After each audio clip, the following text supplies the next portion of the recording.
Nhar it-tlieta f'pajjiżna sar l-ewwel intervent fl-Ewropa tal-antibiotic envelope waqt l-intervent tal-pacemaker. Dan l-apparat jista' jnaqqas sa 30% tal-infezzjonijiet li jistgħu jattakkaw pacemaker, kif spjega l-professur Robert Xwireb waqt breakfast show fuq One. Fih antibiotic ġo fih.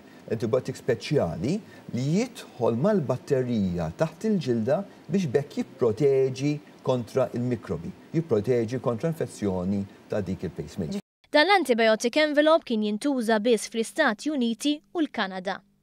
Xtaqni ħafna, stennejna sakemm ħareġ isir, ma kif ħareġ konna l-ewwel pajjiż, l-ewwel ċentru fl-Ewropa li użajna dan il-propja dal-intervent. Bi spiża kbira tajjeb li sabu dik l-envelope tqum kważi daqs il-pacemaker innifsu, qegħdin nirrikorru għalija f'dawk il-każijiet li huma high risk, aħna ngħidulhom dawk li kollhom triple chamber, dawk li kollhom bżonn jagħmlu pacemaker bi tliet wires. L-oħrajn mhumiex high risk, għal m'għandhom bżonn dik l-antibiotic envelope. Din hija biss waħda mill-avvanzi li għamel id-Dipartiment tal-Kardjoloġija fl-isptar Mater Dei f'dawn l-aħħar xhur.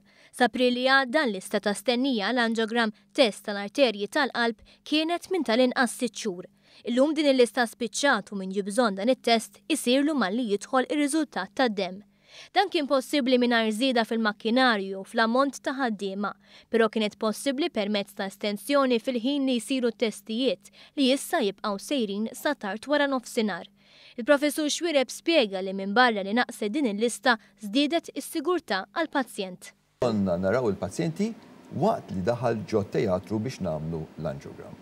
Issa bdejna nġibuhom qabel, nessessjawhom, naraw jekk hux verament bżonn juża it-test u forsi jekk nistgħu ngħaddu mingħajr ma nagħmlu l-angiogram li huwa test invażiv u nagħmlu test li mhuwiex invażiv. Min-naħa tiegħu f'intervent fl-istess programm il-Ministru Konrad Mizzi sostna li fil-ġimgħat li ġejjin se jidħlu fis-seħħ strateġiji oħra sabiex jonqsu l-waiting list f'dipartimenti oħra fosthom għal knee u hip replacements fid-Dipartiment tal-Ortopedija.